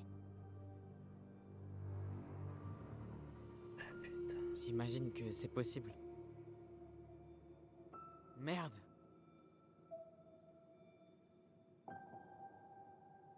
Je sais pas. Et on n'aura jamais la vérité, c'est ça? Parce que dès que tu t'éloignes d'un truc, c'est fini. Ouais. Je pense qu'à un moment, tu dois juste décider de ce que tu veux croire. Moi? Ouais, tu dois commencer à faire face, Ali. Ça veut dire faire la paix avec. Peu importe quelle version du passé, celle qui te paraît la plus vraie. Fini de fuir. Quoi que tu choisisses, tu dois vivre avec. D'accord?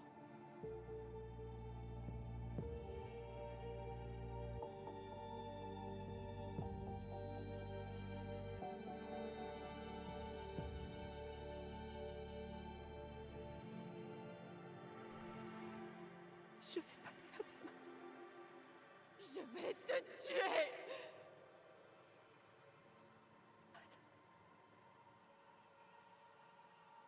Je vais pas. Je vais te faire de mal. Je vais pas te faire de mal. Je vais pas te faire de mal. Maman, je t'en prie. Non, fais pas ça. Alison, n'est pas... Qu'est-ce...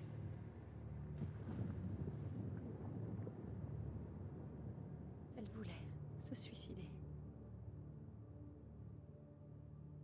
Se tuer, elle. Tu l'as interrompu et... On a mal interprété. T'es sûr? Oui.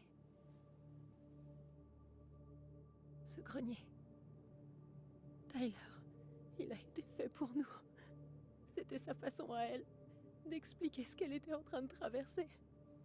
Je me suis complètement plantée.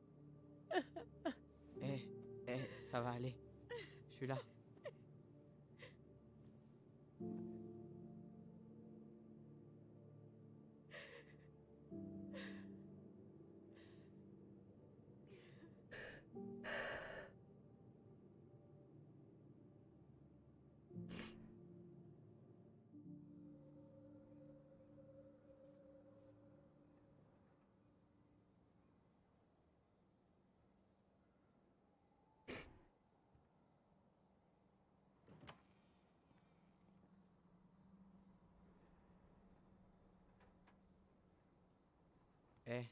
Regarde ce que j'ai trouvé en bas. Qu'est-ce que t'en dis? Tu penses qu'il a bien vieilli ou qu'il est imbuvable?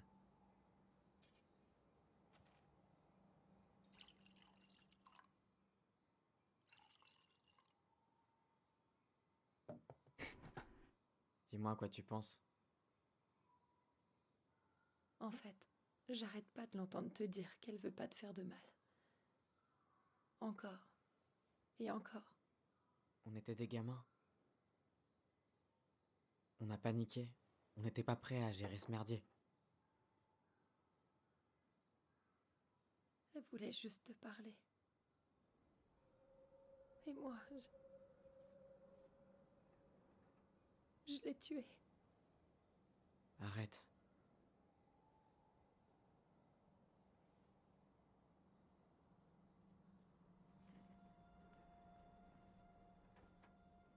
Je veux plus jamais utiliser la voix. Jamais. Quoi? T'es sérieuse? Je sais pas. Mais je veux plus me sentir comme ça et... Je crois que je me sentirais mieux sans. Ce matin, j'ai pas arrêté d'avoir des visions horribles. De toi, de Marianne et d'Eddie. Des visions? Genre, comme nos souvenirs? Oui, mais... différents. C'était mes pires pensées qui seraient devenues presque réelles. T'étais dans ma chambre à dire que je t'avais abandonné. Eddie me traitait de serpent. Je suis désolé. J'aurais dû être là pour toi. C'est pas grave, c'est moi qui suis partie. C'est juste que... je veux pas que ça se reproduise. Ça n'arrivera plus. Quelque chose nous a poussés à chercher des réponses. Et on les a enfin. Je me trompe peut-être. Et si ça pose encore problème, on peut arrêter. Mais je voudrais vraiment pouvoir garder ce qui fait de nous ce qu'on est.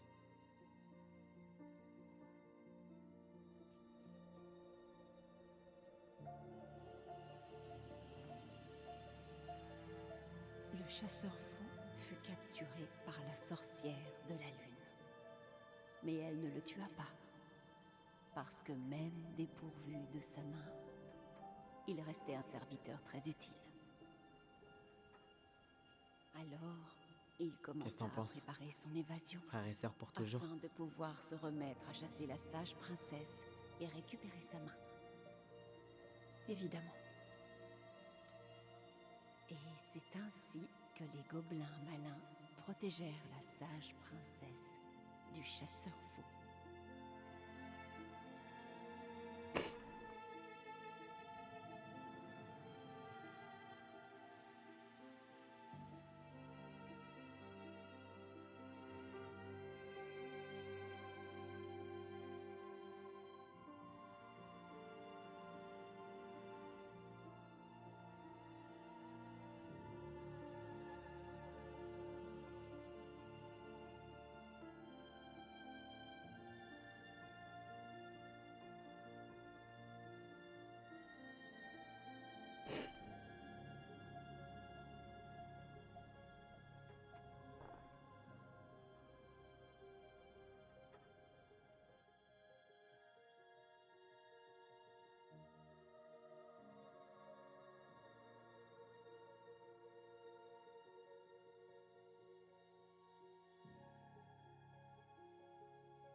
Six mois plus tard. Ils ont toujours la maison.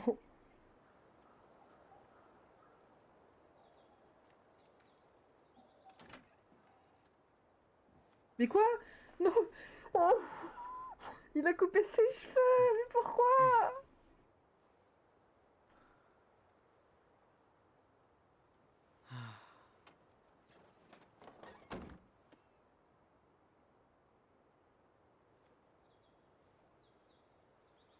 Un dernier regard, et je peux m'en aller.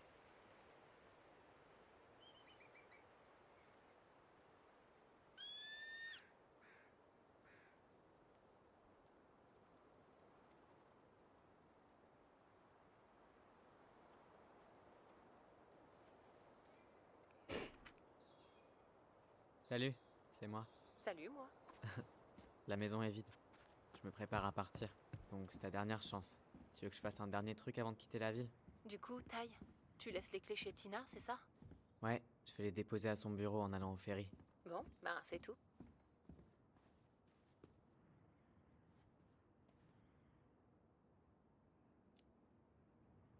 C'est comment, Juno? Grand. Et il y a tellement de monde. Sans compter les touristes. Michael rédige des règles de vie pour la coloc. J'ai besoin de ton vote. Il veut imposer les produits bio. Surtout signe rien tant que je suis pas là. Compris? D'accord, mais fais vite. S'il réussit, on aura à peine une étagère pour les cochonneries. Quoi? Sacrilège. J'ai besoin du double rien qu'en gâteau pour après mon opération le mois prochain. Mais ouais, c'est clair. On peut pas laisser faire ça. Eh, t'as vu l'article que je t'ai envoyé sur la défaite de Tom aux élections? Ah oui, j'ai vu ton message juste avant mon entraînement de derby. J'ai pas eu le temps de le lire. Mais j'ai ri rien qu'en lisant le titre. T'imagines Tom à chaque fois que tu bloques une jammeuse, c'est ça? Non, mais c'est une excellente idée. Bref, tu crois que je devrais passer au magasin pour un dernier va te faire foutre? Bon débarras, les Vicky.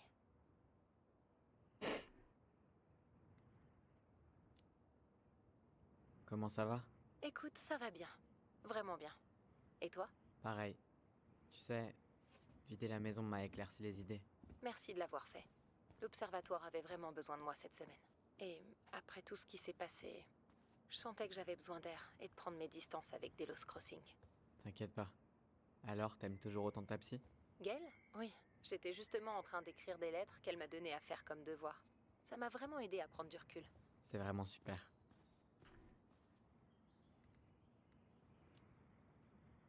D'accord, je te laisse maintenant. À ce soir. Ok. Je vais faire un dernier tour de la maison et ensuite je prends le ferry. Sois prudent. Je suis sûr que je risque rien en conduisant cette bonne vieille Allison mobile. Je t'aime, Tyler. Je t'aime. Bordel. Tout vite. Il y a encore des trucs à faire. Mais...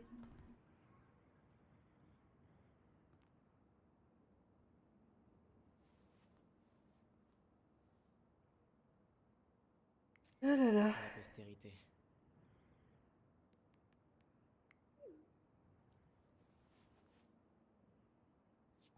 Déçu qu'il ait coupé ses cheveux.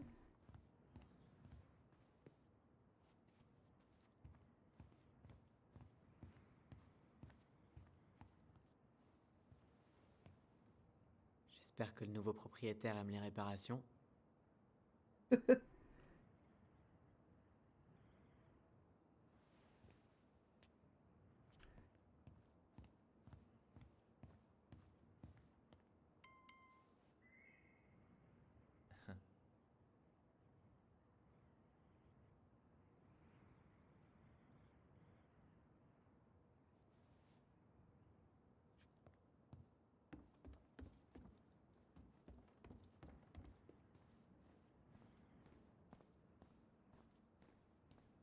Waouh. Voir cette pièce vide, ça fait chelou. Mais c'est la dernière fois que j'aurai à le faire. Ça fait chelou. C'est chelou.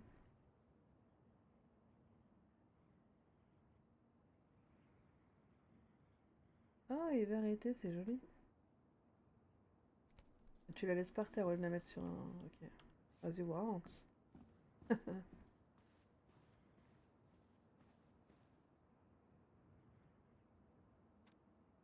Le fugitif le plus recherché de Delos Crossing s'évade. Le voleur dufteux menace le courrier une fois de plus. Bien joli easter egg.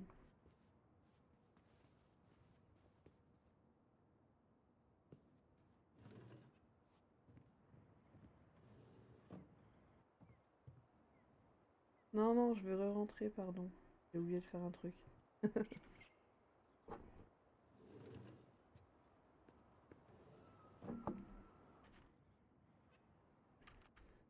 Allez, là. Alors, déjà, il y a ça.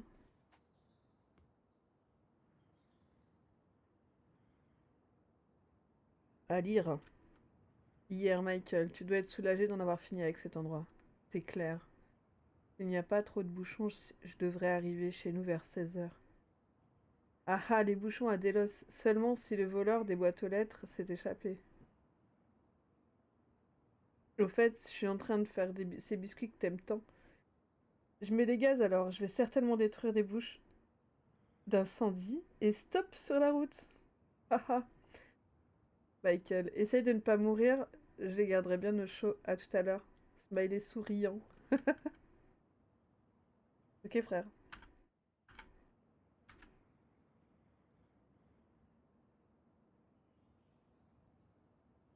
Prendre.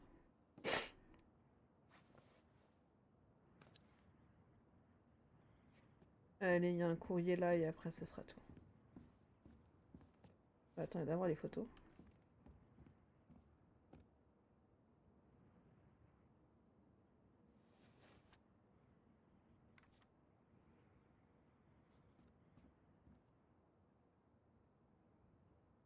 Oh, c'est Sam. Salut les gobelins, il paraît que vous avez enfin vendu la baraque. Je suis passée hier soir pour vous aider à réparer ce qui avait besoin de l'être, mais il n'y avait personne. Vous êtes déjà parti? Tout va tellement vite en ce moment. Enfin, vous savez où me trouver si vous avez besoin d'un coup de main. Si vous êtes toujours dans le coin, je veux dire. Il est tard et je suis crevée. Oh, et je suis désolée de m'être comportée comme un gros naze. J'ai tendance à ne pas voir les choses qui bougent. J'essaie de m'améliorer, mais je crois que c'est trop tard pour un vieil ours comme moi. Je sais pas si vous aurez cette lettre, il est tard. Appelez-moi si vous êtes toujours dans le coin. Prenez soin de vous. Sam, PS. J'aimerais que tout soit aussi facile à réparer qu'un bateau. Mo, c'est trop mignon. Ah, je peux pas la prendre, je suis obligée juste de la regarder. Oh, c'est nul, je voulais la prendre pour la garder. Bon bah...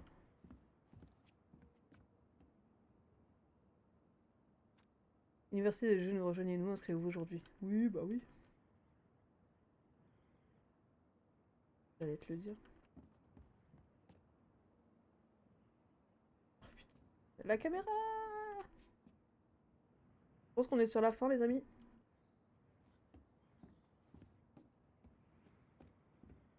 Examiner. Au moins, t'avais pas besoin de notre aide pour perdre l'élection, Tom. Alors, la mairie sortante. Sco réélu. La maire Leslie Sco est sortie victorieuse des élections municipales qui l'opposaient au controversé Thomas Vecchi, rassemblant près de 68% des voix. Sco bénéficie de la plus large avance dans l'histoire des élections municipales de Delos Crossing. Son rival Vecchi a fait beaucoup parler de lui grâce à ses propositions sur le port d'armes, et la victoire de Sco doit beaucoup à sa volonté d'afficher et de rassembler au-delà des lignes partisanes. Pour bon nombre de ses admirateurs, cette réélection n'est pas une surprise. Vecchi s'était fait le porte-parole du changement, mais depuis sa défaite de vendredi, le chef d'entreprise s'est retiré de la vie publique pour se concentrer de nouveau sur son magasin ainsi que le restaurant qu'il gère avec son épouse Tessa Vecchi. Interrogé sur les résultats, Vecchi s'est montré déçu, mais n'a pas souhaité faire d'autres commentaires. Ok. Nul. Je devrais récupérer les affaires d'Allison en partant. Alison, tu trouveras dans cette enveloppe tes indemnités de départ. J'ai préparé un colis avec les affaires que tu as laissées. Tu pourras les récupérer au magasin. Je te laisse voir avec Michael. Le meilleur moment pour venir les chercher. Je te souhaite une bonne continuation. Tessa avec qui? Colas. Pardon.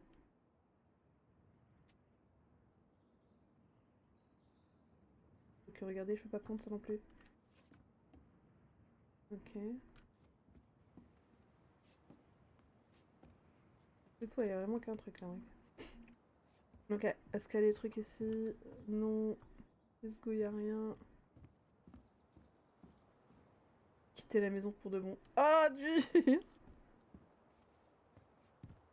J'aurais sûrement dû laisser ça chez lui. Ou chez Bernie. On s'en fout, hein. Ah, c'était pas terrible ce que j'ai mangé hier soir. Mais ça vaut mieux que de retourner chez les Vecchi. Bah, de toute façon, tu vas y aller là, t'es obligé.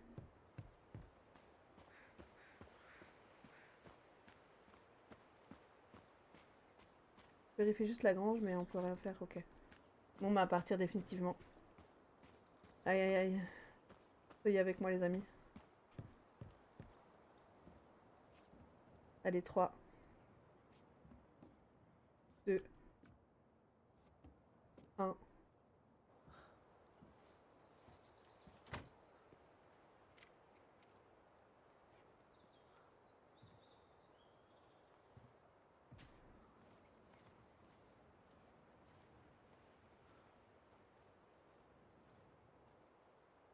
Bon, cette fois c'est un adieu, on dirait.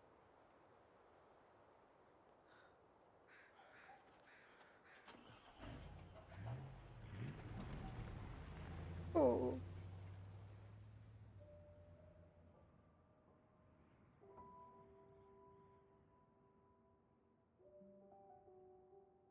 Hé, Aaron, c'est Tyler Ronan. Je, je pensais te capter pendant ta pause entre deux sessions, mais j'imagine que t'es en train de passer du temps avec un nouveau dur à cuire.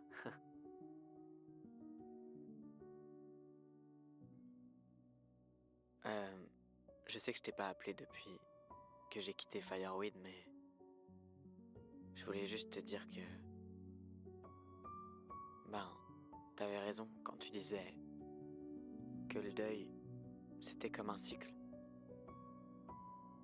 Ce matin, j'étais posé sur le porche, je regardais le brouillard, et ma mère, elle m'a traversé l'esprit juste comme ça. mais c'était cool. En vrai, ça m'a fait du bien de me souvenir d'elle.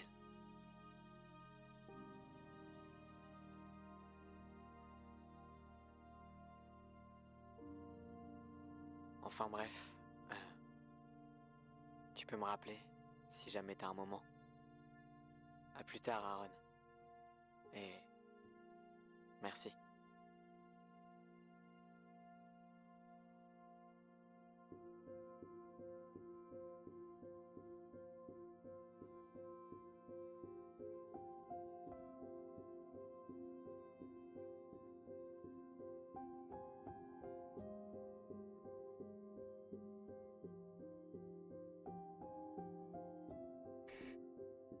C'est fini.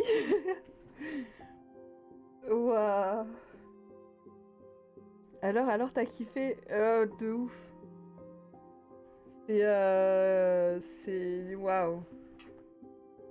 J'aurais bien aimé faire fermer sa gueule à Tom.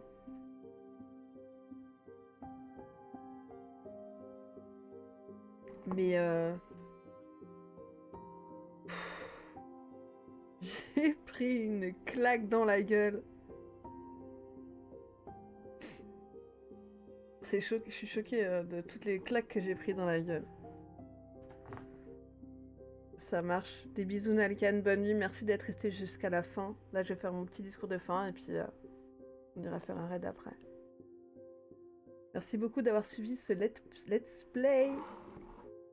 C'était une histoire incroyable, j'espère qu'elle vous aura plu. Et à bientôt pour un prochain let's play. Sur un autre jeu évidemment.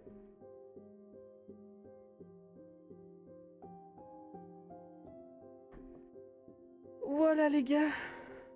Ça y est, on a terminé.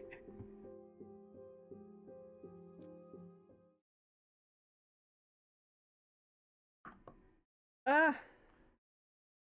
Alison était contente d'avoir résolu l'énigme de Marianne. 16% des joueurs ont forcé le coffre. 84 ont résolu l'énigme. Alison a été influencée par les témoignages de Tom. 63% des joueurs ont cru au témoignage de Tom. 37% des joueurs ont cru aux souvenirs des jumeaux. Les jumeaux ont fait confiance à leur lien et ont gardé leur voix. 5% des joueurs ont décidé de rompre le lien de la voix. 95% des joueurs ont déclaré se raccrocher à la voix. Je fais partie des 95, je veux dire, voilà. Eddie n'a jamais rien su de la responsabilité d'Alison dans le meurtre. Ça, je suis un peu déçue de pas lui avoir avoué. Sam s'est senti compris par Alison. 30% des joueurs ont interviewé Nana. 70% des joueurs ont écouté l'histoire de Sam. Sam, le pauvre, il a pris dans la gueule. Michael s'est senti plus proche de Tyler. 71% des joueurs ont embrassé Michael. 29% des joueurs n'ont pas embrassé Michael. Vous êtes des monstres cruels. Voilà, je vous le dis. Si un proche ou vous-même avez des pensées suicidaires ou vous trouvez en situation de détresse émotionnelle, vous trouverez de l'aide grâce à ces ressources. Vous comptez et le monde a besoin de vous. Merci d'avoir regardé ce let's play avec moi. N'hésitez pas à poser un like, à commenter et à partager cette vidéo si elle vous a plu. À bientôt pour un prochain let's play.